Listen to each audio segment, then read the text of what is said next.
everyone. Welcome to the JPaul Hernandez podcast. My name is JPaul Hernandez, and I want to help you become financially free. I want you to be successful in your business, your finances, and the more you earn, the more you're able to help other people.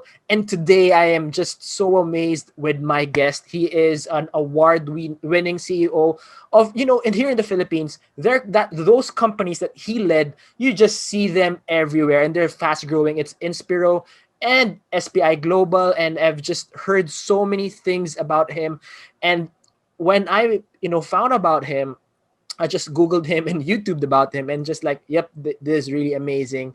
And I love everything he pushes because I believe in future proofing your life. For example, me and my wife, we're already wondering, how do we tool our child for the future, because I have a young kid and I believe that traditional schooling will not prepare him. So how do we put additional things in terms of coding in business, stuff like that? So that's where my wife and I, because I want to prepare my child or my children in the future for the future, there's future success. Without being said, let me invite an angel investor, a published author, an award-winning CEO, keynote speaker, Maulik Parekh. Hi, Maulik. Hi, JPaul. You did well with my name. Good job. Thank you so much, Maulik. I just have so many questions, and I'm thank you. I know you're busy, and I just thank you for making this time for me. A lot of Asians and a lot of Filipinos are afraid because we know that the digital transactions, digital life will start eventually, but COVID-19 fast forwarded everything. So should people be afraid of the digital transformation that's happening or not? Sure. First of all, thanks for having me on the show. And in your introduction, you talked about your young child. If I may ask, how old is your son? You mentioned He's him, so he's I assume three. he's 3 years old. Okay. So we have one thing in common. I have a daughter that will be turning 4 very soon, and she was one of the key reasons, J. Paul, that I ended up writing this book, because I had some of the same questions that you had about your son growing up, wondering what kind of future he is going to inherit. I asked the same question about my daughter. So that is one of the reasons why actually I ended up writing the book. In regards to your question, digital transformation is very important. And if there is any blessing in disguise from the COVID-19 situation that we are experiencing right now, is that it forced all the companies to really expedite that digital transformation process that was happening. Perhaps some of the companies had put it aside, it was on the back burner for many Yeah. years, and now they had no choice. I mean, especially in the BPO industry here, J. Paul, a lot of companies have been talking about work from home model for the longest time. And they have been putting it on the back burner, thinking that the Philippines doesn't have the infrastructure to support a work from home model. And guess what's happening now? Almost 50 to 70% of the 1.3 million people working in the BPO industry are actually working from home. Wow. So, if there is anything good that came out of this crisis, is that companies had to really very quickly go through that phase of digital transformation and adapt to the new technologies. So it's going to be a key portion of how companies will continue to succeed over the next 10 years. And, it's amazing that you were saying that, because I was, a lot of old people uh, were were saying that technology is bad. But now, I was reading reviews of human resource people, performance people, and they're saying because their staff do not need to commute 2 or 3 hours a day, the performance of people actually improve, and they're just retooling. Of course, there's a transition in that area, but people are actually working better, faster, and sometimes harder. Is that Mhm. true? Absolutely. I mean, one of the advantages of this work from home model that we were forced to achieve, not just the agents working in the BPO industry, but people across all the industries, is that we realized that we were overestimating the need to be in person to get anything done. What we realized, JPaul, over the last 8, 9 months is that people can be equally effective even working online, working virtually, because people take a lot of pride in what they do and they figure out a way to get their work done. Now, the good news is they have the best of the both worlds. They were able to spend quality time with their families. At the same time, they were able to get work done at the workplace. So, if companies have been talking about work-life balance, talk about work-life balance that we've had over the last 8, 9 months, because we all were working from home and we had so much time to spend with our family, our kids, our Lolos and Lolas that we typically don't hang out with a lot. Wow. Yeah, I love it. I love it. And so now at the forefront of everything, for example, in the States, Tesla is just crushing stock market, and they're in a sense they're the ones who have been in a practically applied artificial intelligence into their core business, in their cars, their products. And more, as more we accept, for example, Siri, Google, Alexa, more and more AI is diving into our life. I was reading, or I was listening, that they were saying that one day the future is audio. For example, that you just want to say, "Hey Alexa, give me a podcast," and then Alexa's gonna suggest and stuff like that. So eventually, you're gonna buy ads on Alexa. So these are the types of businesses that, oh sorry, how business will evolve in the future. So with that being said, so our audience are small business owners, SMEs, aspiring entrepreneurs. How can you explain what really AI is? That it's not like the scary Terminator, and how do we? Please start with that first. I'm just getting Sure. excited because I love the topic. Sorry. No, I love the topic as well, and I have a whole chapter dedicated to that in my book. So you're absolutely right. When we think of AI, we think of humanoid robots or Terminator taking over the world, making the humans extinct on this planet. That's not the case. I think what we should be worried about is the invisible AI. I'm not worried so much about the robots that you hear about bringing food to your table at a restaurant. That's a novelty. You don't go to that restaurant uh, for food. You go to that restaurant so you can take a picture of for your Instagram and tell your friends that, hey, look, I went to this restaurant and who was my server? The robot. But what you should be worried about is the invisible AI. And when I'm talking about invisible AI, I'm talking about what is uh, featuring, what is fueling the Siri, the Alexa, what is fueling the Amazon or the Netflix of the world. Yeah. In my chapter about the AI, I write about three different parts of AI that can potentially put us out of jobs. And I think the small and medium enterprises should be paying attention to that as well, because it will impact them as much as it will impact the Amazons and the Apples of the world. So number one, if any of the jobs that you do, it's repetitive, it's predictable and boring, that part of the job can be done by AI.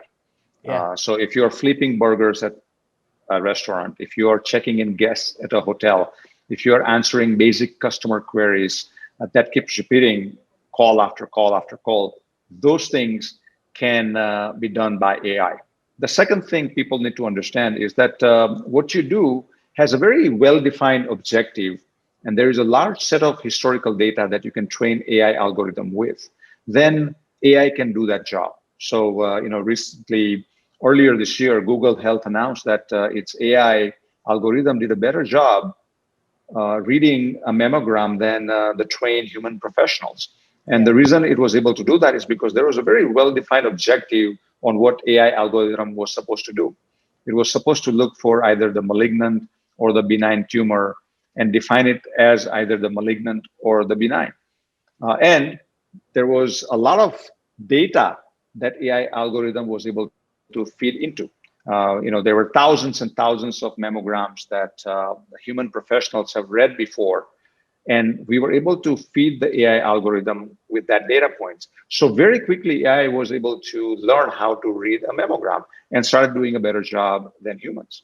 And the third aspect, JPaul, is that if what you do as part of your job requires just basic cognitive skills such as learning, reasoning, predicting, then those things can also be done by AI today.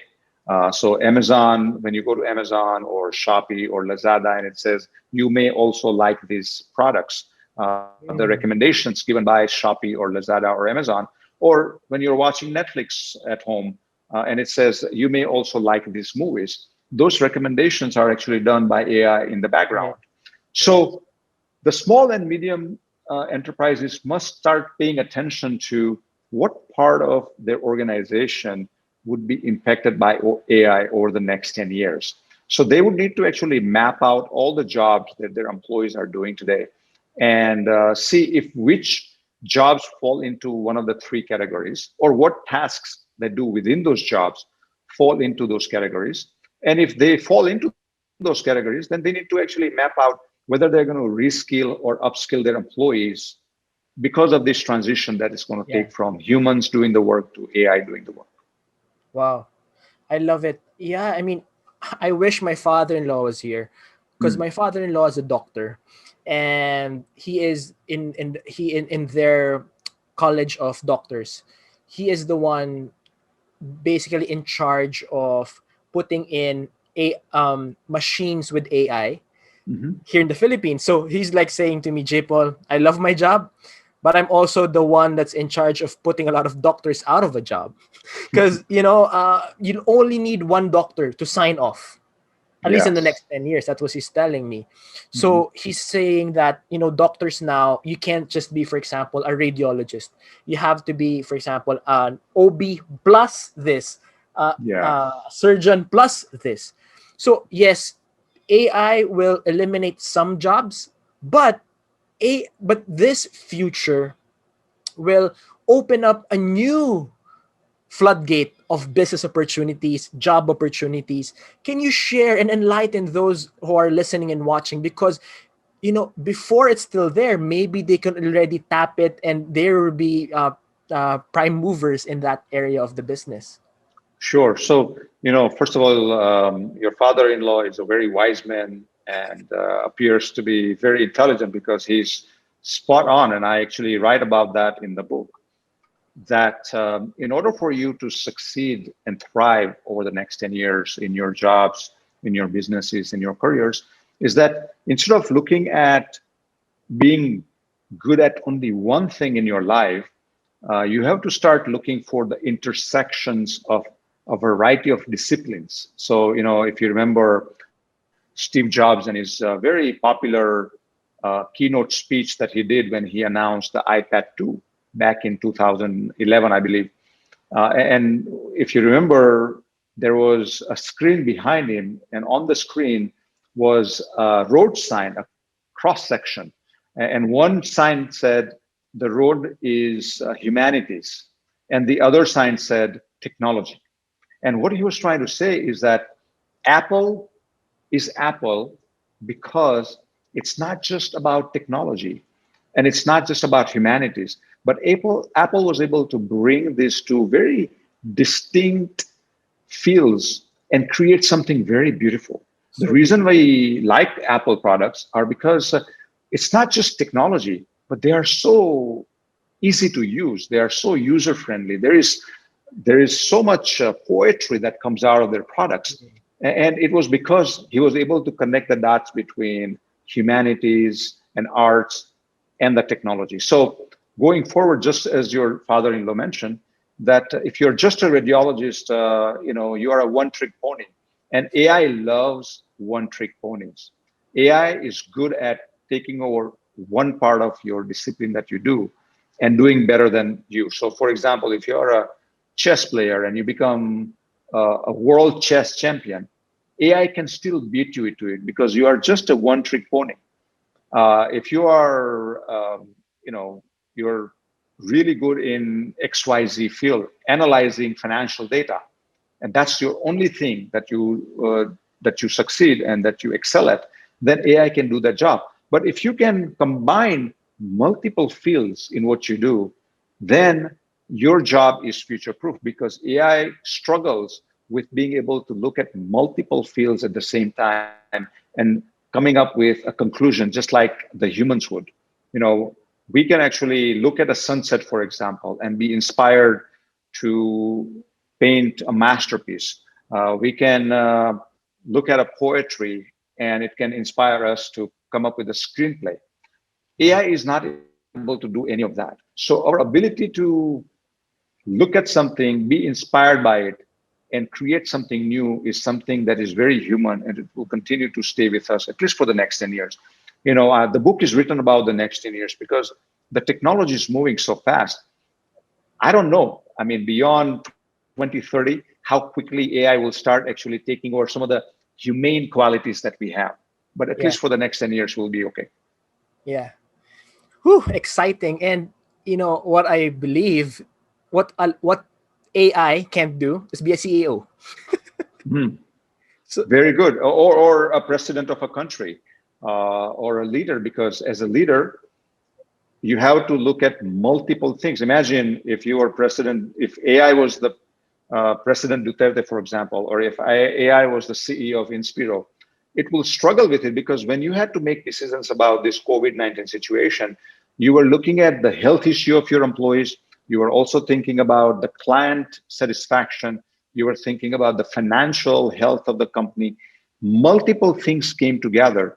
AI is not able to look at those very disparate, unrelated fields at this time and come up with a conclusion that works. Only human CEOs and the human presidents can do that. Second thing that AI cannot do at this point is AI doesn't know how to inspire people. AI doesn't have a heart, doesn't have an intuition. So it doesn't know how to inspire people. Only humans, at least at this point, can inspire others. And that's going to be an important quality to have, at least for the next 10 years. yeah, I love it. So beautiful. And I really want to thank you, Molik, for just really writing this book, Future Proof Your Company, your career and your company, because this is it's the right time to write and publish it. Yeah. Yeah, I just want to tap because you're not just a speaker, you're not Mhm. just a writer, you're not just an award-winning CEO. You are actually living what you're writing, Mm. and working with technology stats, because in the BPO industry, stats data is very important, and dealing with people. You've worked and finding that harmony. Um, just can you just share anything that any lesson or learning that is preparing you personally for 2021 to 2030? Sure. The three reasons why I ended up writing this book is because in my last few years as a CEO of Inspiro, I noticed three very powerful forces gaining momentum at the workplace. I noticed that artificial intelligence was infiltrating our jobs and our processes. I witnessed that the digital natives, the Gen Zers and millennials, were storming the workplace and were turning it upside down. And then I also witnessed how the gig economy was changing not only who got the job done, but also where, when, and how. And so when I started doing research about these three very distinct forces, initially I thought they are unrelated, meaning they're disparate. Yeah. There is no connection among the three. But once I started doing research, I realized that they are actually siblings. They're all born out of the digital revolution. And Mm, so they're super interconnected and they are feeding off of each other. So the digital natives are feeding off the digital revolution, the increase in artificial intelligence, and how better and smarter it is getting. It is feeding off of the gig economy. And this feeding frenzy is expected to rise and peak over the next 10 years. And so, if there's one big lesson that I walked away with from my job as a CEO, is that next 10 years are going to be the most disruptive 10 years of our life because of these three very distinct but related forces peaking at the same time, yeah. completely disrupting what we do at the workplace. Wow. Yeah, that is so beautiful. It's as I see it, it's just waiting for the right harmony and convergence to happen for everything to be fully disrupted. It's already, if you don't know it, it's already happening. For those who are watching and listening, it's already creeping in into our lives, and as everything that was being said today, I just love it. So all right, people, this is not like, for those who are watching this, and it is not to make you feel bad, but it's the best time to retool. I repeat, retool yourself and prepare for the future. So, Maulik, what are the 5 things that somebody can do to prepare himself, future proof, sorry, himself, his career, his business, for the future? So that's great. I mean, there is a whole section. The book has 3 sections, and one section is devoted to 5 things people can do to future-proof their career, and then the third section is about 5 things companies can do to future-proof their companies. So, let's talk about how to future-proof your career. So, before you future-proof your career, one of the first things you have to do is to have a very informed perspective on different dimensions of the future that would unfold over the next 10 years. Because you cannot prepare for something if you don't know what it is. So you need to define what it is first before you can start preparing for it. So in my book, I have given 5 dimensions of future that people should be preparing for. The first dimension is that the future is artificial intelligence. And the way you prepare for that dimension is you become a better human that AI cannot replicate. I love So it. we talked about what AI can do earlier, that if you do something boring, repetitive, predictable, if you what you do has a well-defined objective and you have a large set of historical data that you can train AI with, and if you whatever you do requires only basic cognitive skills, AI can do the job. We covered that earlier. So what is left? So what AI cannot replicate, at least for the next 10 years, is our creativity. AI doesn't know how to create something out of nothing. That's right. Only humans can create something out of nothing, come up with a great idea because of an intuition, because being inspired by something completely unrelated. So that's number one. We have intuition that AI doesn't have. We know how to inspire and lead people. AI doesn't know how to do that. We know how to look at things strategically and holistically from a variety of angles. AI doesn't know how to do that yet. We know how to feel someone's pain or someone's joy. We have EQ. We are emotional human beings. So AI doesn't know what EQ is. AI doesn't understand emotion the way we do today. Yeah. So if you were to talk about malasakit, for example, to AI, it would be an enigma to AI because AI doesn't know what malasakit means. That's right. It doesn't have the emotional makeup to grasp that concept. So those are some of the things employees and leaders should be preparing for over the next 10 years. That if you become a better human that AI cannot replicate, then your job will be future proof. The second dimension that I talk about in the book is the future is change. So be a catalyst. Instead of just sitting and accepting the change, or what I wrote today in my post in LinkedIn and on Facebook today, is that don't wait for the life to change what is happening in your personal Mm, life. You should be the one making the right changes in your life. Don't wait for the universe to make changes in your life. You should be the one making changes in your life. So changes are going to be very constant over the next 10 years, more so than what we have experienced over the last 10 years. And the best way to survive and thrive and succeed in that environment is not just accepting those changes, but actually learning about them and being a catalyst for them and being a champion for those changes. The third thing that I talk about in the book is that future is unknown. yeah. So be a futurist. You mentioned before we started this podcast that you are a futurist. You love thinking about and learning about where the future is going, especially given you have a young son at home, and so I don't blame you for that. So how do you become a futurist, right? Being a futurist means paying attention to the trends and the clues that we are surrounded with already. So If your son is spending time watching TikTok, for example, like my daughter is, and if you notice that he or she cannot even finish a 15-second TikTok video without scrolling up, that's a clue about the future, that that generation is going to have a very short attention span. If you Yeah. know a friend your age who is learning new skill using YouTube videos, I have personally done it myself. That's a clue on where the learning and educational experiences are going in the future. Gone are the days where there was so much attention given to a 4-year degree in a brick and mortar university. Many young people are now gravitating towards online courses, very specific, zoomed in courses that will prepare them for the skills that they would need.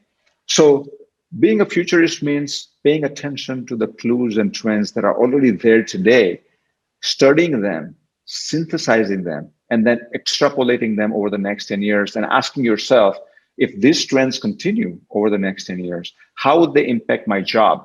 Would I be still doing what I'm doing today? Would my job exist? Would my company exist? Would my industry exist?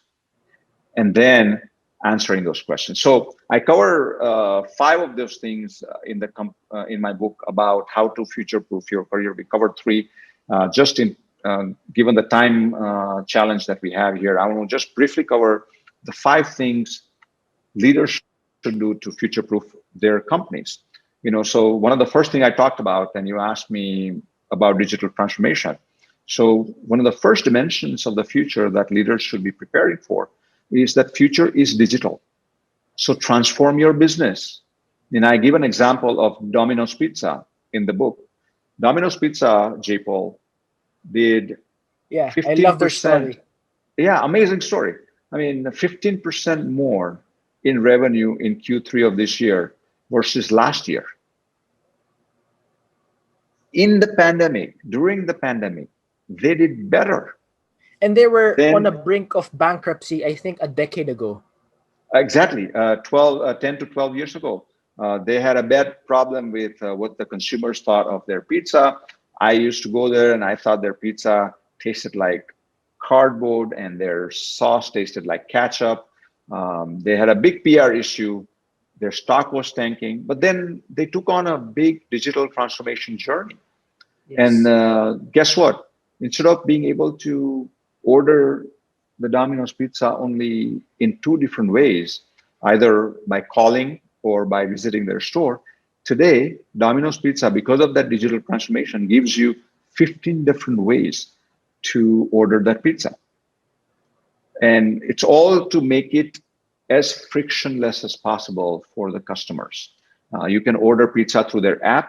You can order pizza by texting a pizza emoji. You can order pizza by using Google Home or Alexa. They give you so many different options. The reason that's a very beautiful example of digital transformation is that the company did not make the digital transformation about the technology. They made it about how to create value for the customers, how to make customers' life easier, how to solve their problems. That should be the beginning of your digital transformation journey, not what is the latest and greatest technology. Let's buy it and stick it into our legacy system. That's not going to solve your problem, right? So that's one aspect of the future that leaders should be preparing for. The other aspect that they should be preparing for is that future is meaningful. So you have to infuse purpose in your organization. And what I mean by that is that your business should not be just about the top line and the bottom line. Gone are the days when the only thing people expected from the businesses were, are they making money or not? Yeah. Are they financially viable or not? Today, the younger generations, especially millennials and Gen Zers, they are looking to work for a company that believes in something, that is committed to a purpose that is larger than life. Yeah. Before they commit to you, they want to know, what are you committing to as a business? And if they see that they're committing to something larger than life, then they would become their your customer as well as your employee. So infusing the purpose is extremely important, more so than we had it before. I love it. It's so beautiful. I mean, just to really, guys, please get this book. I can't. I need to know how later to order because I just have 5 people I want to give this book to. Mm, Of course, plus myself. I'm the sixth one. of course, Um, yes. I love what you're saying. It's really not about being cool Mhm. as a business or as an entrepreneur or as a human being, but it's about giving your clients a frictionless experience, and that's it. It's basically that's what digital does. It's removing all the unnecessary points. Yes. You're making the point of connection shorter, making companies and people come closer. I love it. I love it. Yeah, and to your point earlier, the small and medium-sized enterprises should not worry about whether this is going to be a massive investment for them, because everything that I've been talking about so far is about mindset change first. I Yes. haven't asked companies to go out and invest $1 billion in their technology or $2 billion in incubation for the innovation, etc. What I'm talking about in the book, a lot of it is actually about changing the mindset. Yes. That when you are thinking about your digital transformation journey, don't start with what's the latest and the greatest technology you want to buy.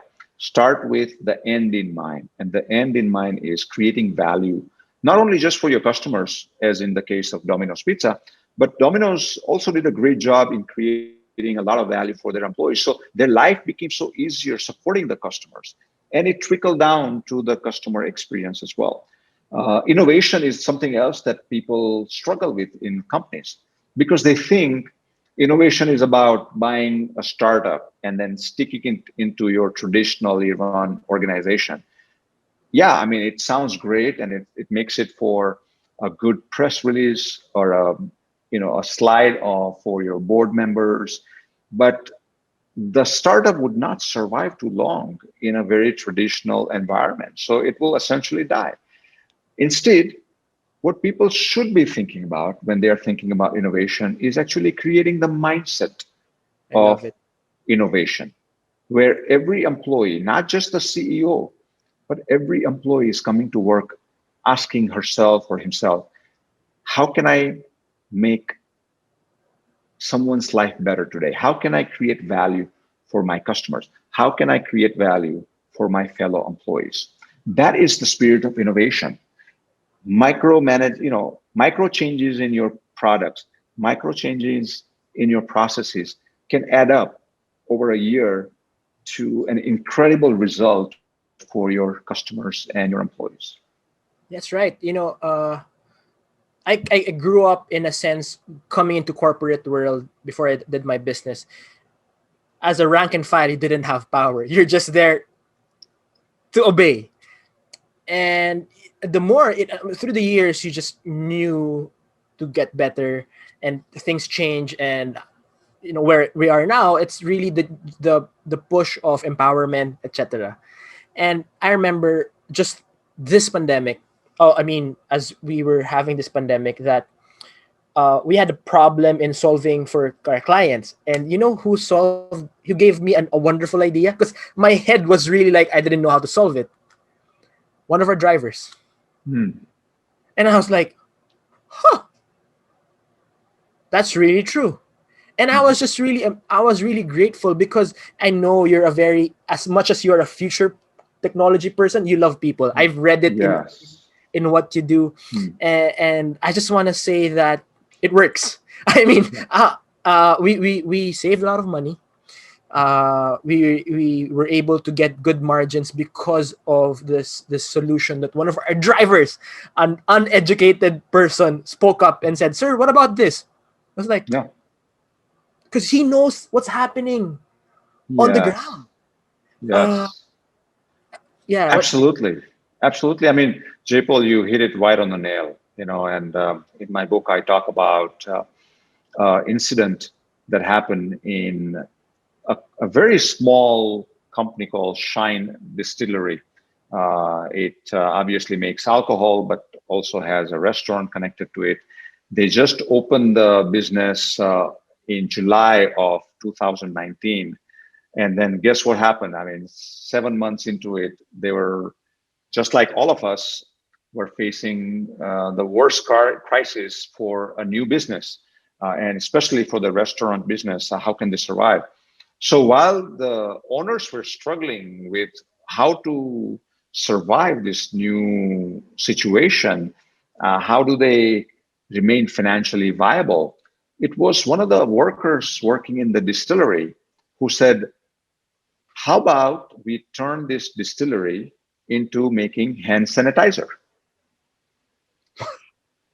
And so overnight, in 3 days, these people went from selling whiskey to selling hand sanitizer. And while nobody knew which restaurant this was, because of their business change, because of their innovative ideas coming from one of the rank and file employees, they became a household name in their neighborhood. Because at that time, this was back in March. Remember the March when everybody was looking for Scared. masks and everybody was looking for the hand sanitizers, and there was a crisis across the board. This business became a household name, and guess what happened? Droves and droves of people came to the restaurant to buy the hand sanitizer. And while they were at it, they also bought a bottle of alcohol. So business could not be better. So, again, to your point, never discount where the next great idea will come I from. love it. You I should love be it. spending time with your employees, and you should create an environment where people feel comfortable coming up with these ideas. A lot of the times leaders feel so threatened. They feel so insecure that their employees will have better ideas than them. They create this environment where they have the best ideas. But when you do that, you are actually missing out on the incredible brain power, the creativity, and the ingenuity that your employees has. So definitely tap into that. I love it. And that's what I love about you. I Mm. mean, I want to spend more time, especially I want to visit you where you are after this pandemic just to learn from you. Because you're a future person, you're a futurist, and you love human capital. Mm. And I know from reading your content that human capital plus technology creates the real profit as a byproduct, and everything just works out. And I mean, I want to do this interview for 2 hours, but can I just ask you for another interview next time? But as we don't want to wrap this up slowly, but we're gonna invite Sure. them to get your book. I want to be a little bit personal. Yes. uh Man, how did you know that you were gonna make it? Because you're successful, you have your success. How did you know, or when was it in your life, at one story probably, that hey, I'm gonna make it, I'm gonna be this guy? I just want this story, for the people who are like 20s, early 20s, don't know what to do with their life. uh Please shine your light. Hmm. Well, I actually never thought about life that way. I never woke up in the morning and felt that, oh, I got all the ingredients in me and I'm going to make it. Every day, I just try to do the very best I can for every employer that I have worked with. And there were times when I took a very hard stance. I stood up for what was right. Everything that I've written in the book, I have walked that talk. I talk about being a catalyst for change. I have done that. And I also noticed that when I was being a catalyst for change, I rubbed some people the wrong way. And that's part of the process. Yeah. You need to go through that process. And ultimately, even those people looking back, they realize that, what I was after, what I was fighting for, the change that I was championing was not just for me. It was not meant to make me look good. It was good for the company. So I never, JPaul, ever looked at my life and thought that, oh, I'm going to make it. I have all the ingredients in me to be successful. My mantra every day was very simple. I was going to do my very best. I was going to bring out the very best in me, but I was also going to bring out the very best in everybody around me. And then what happens when you do that is that automatically people start paying attention to your output. People start recognizing what you're doing, and people start noticing the changes and the contribution that you're making. And then what happens? Next thing you know, you are you know sidelined for a potential promotion. You're promoted, you're given a big raise, and before you know it, the word gets out that if you want to get anything done, call this guy. In fact, that's exactly how I received my last job offer from MVP and PLDT. I actually left Philippines. I took off with a backpack for a 6 month sabbatical in 2009 after my stint was finished with Teletech. And I did not even leave my resume with anybody. I did not tell headhunters to look for a job. I thought I'm going to take a year off and just really travel and invest in myself and do things that would make me really happy. And it was during that time that PLDT and MVP, through their executive search firm, reached out to me. I was in Himalayas, trekking, doing a 7-day trek. And they called me up and asked for a video interview in India at that time. And then next thing you know, 2 weeks later, I was in the Philippines. I met with MVP, and 2 days later, they offered me a job. So the reason it came about is because the word was already out that if you are looking for someone who is a no nonsense go getter, who is going to get things done, but do it in a way where his employees would also feel successful and would feel inspired, then he's your guy. And so, that's what happens when you just don't worry too much about whether you're going to become a CEO or you're going to end up becoming a chairman. Just keep doing your job. And if you put your heart and soul into it, and you have the right intention in your heart, and you are really after taking care of your employees, then good things will continue to happen to you. I love it. I love it. Thank you, Malik. Yeah, I mean, what I got from you was becoming successful doesn't need to be selfish. You give Yeah. your best, you bring out the best in others, you solve problems together, and then things will fall into place. And I believe that is very much needed in this world. Thank you so much for today. Uh, so how can people get to you? Sorry, but yeah. All right. Monique, thank you so much for today. I can't wait because I've only read parts of the book, the summaries, but I just can't wait to get a copy of it. How can I get a copy of your book? Well, that's a great question. I'm glad you asked. So you can do two different things. If you're an Amazon customer, you can get on Amazon and you can buy either the ebook, a Kindle version, or a paperback. They are also shipping the paperback to the Philippines. It will take a while for you to get there, though. Or if you live in the Philippines, you can directly order it from us. And you can just send us an email at info@maulikparekh.com and let us know how many copies you're looking for, where are you located in the Philippines, and then we'll take you through the process on how to get that book. So those are the two different ways you can get hold of the book. Exciting, exciting, and I really want to congratulate you for just all of this, everything you're doing, and you're very active on LinkedIn. That's how we connected. What's your LinkedIn page, or how can people consume uh, your content? Because you're just on fire online, and how can they get to you?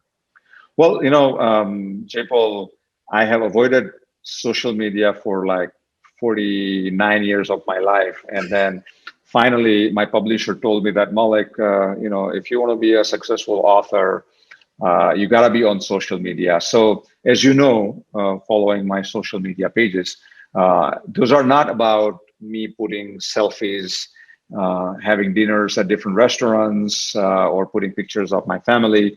I have only started these social media channels to share the bite-sized tools and tips and resources that people can consume about the book and about the future. So they can follow me on Facebook. My handle is at I am Maulik Parekh. For LinkedIn, the same handle, I am Maulik Parekh. And also, I have the Instagram account, which is I am Maulik Parekh. So I would love to have as many people tag along and join me, and leave comments and let me know what they think. Send me messages and let me know if they read the book, what they thought about it. If they read my post, what they thought about it. I always love to hear what people are thinking, and nothing is better. And JPaul, I mean, you are posting a lot of things. Nothing is better when somebody sends you a message saying, you know what, that post really hit home for me. That resonated with me. And if 1 out of 7 billion people says that, it's a job well done for me. I love that. Yeah. And, you know, for me, because I really love my Asian roots, I want to honor you Mm. because we always hear it from Westerners. And there's not, I have nothing against them, but, in Asia, Filipino Indian culture, it's popular to be quiet. Mm. But from one Asian to another, I want to honor you. Please keep doing what you're doing, because you're the people that small business owners like me need to follow to see, okay, what is the future of Asia? Where do I need to lead my business? What do I need to do? How do I do this? For me, you are somebody that I need in my career, and how I want to grow and succeed more. Because where, as you know, I'm younger than Benedict, my cousin, my cousin. So I've always looked up to him. Grow and people like you, I look up to you guys. Yeah. No, thank you. And same to you, JPaul. I want to recognize you and honor you as well. I love what you do on LinkedIn. We stay connected on LinkedIn.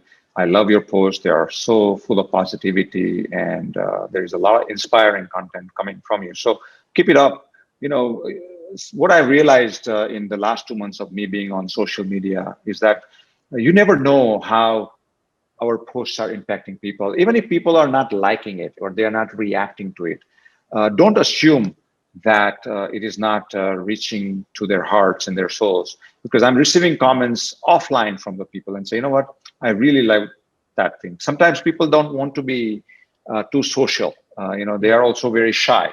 yeah. So keep doing what you're doing as well. And I look forward to some more amazing content coming from you. Thank you.